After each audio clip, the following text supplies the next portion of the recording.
Le Tchad célèbre ce mardi 19 août la journée mondiale de l'aide humanitaire, placée sous le thème Ensemble agissons pour l'humanité. Au-delà des défis, cette journée vise à saluer l'engagement des humanitaires, des organisations non gouvernementales, locales et internationales, des agences des Nations Unies et des partenaires techniques et financiers du Tchad qui œuvrent quotidiennement pour protéger et soutenir les populations vulnérables. Dans une déclaration, la ministre de l'Action sociale, Zahra Mahamad Issa, a rappelé que le Tchad fait face à des crises multiples dans un contexte de réduction des financements. Nous savons que l'urgence permanente ne peut devenir la norme. Il est temps de repenser nos paradigmes, de renforcer la résilience des communautés et de soutenir les ONG locales pour des réponses durables. Le gouvernement malien a exprimé sa reconnaissance à la délégation tchadienne pour sa participation au premier forum des ministres en charge de l'action humanitaire des pays de la Confédération des États du Sahel qui s'est tenu du 7 au 9 août 2025 à Bamako. Dans une lettre adressée à la ministre en charge de l'action sociale du Tchad, le ministre de la Santé du Mali a tenu à saluer la qualité de la contribution tchadienne tout au long de cette rencontre de haut niveau. Le forum qui marque une étape importante dans la consolidation des efforts humanitaires au sein de l'espace AES a permis d'approfondir la coopération entre les États membres autour des défis communs dans un esprit d'unité et de responsabilité.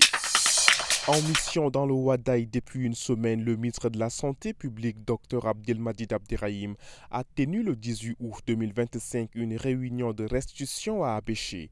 Selon le délégué provincial de la santé, la province a enregistré 642 cas de choléra, dont 39 décès. Le vigile d'un établissement hôtelier de N'Djamena a été tué par des brigands. Les faits se sont déroulés dans la nuit du 17 au 18 août. Joe Amra Koumgam, le patron de l'entreprise dans laquelle il travaille, relate la scène sur son compte Facebook. Des agresseurs ont sauté le mur d'un de nos clients. Ils ont ligoté le vigile par derrière et ont cassé son cou. Ils ont emporté 2 motos.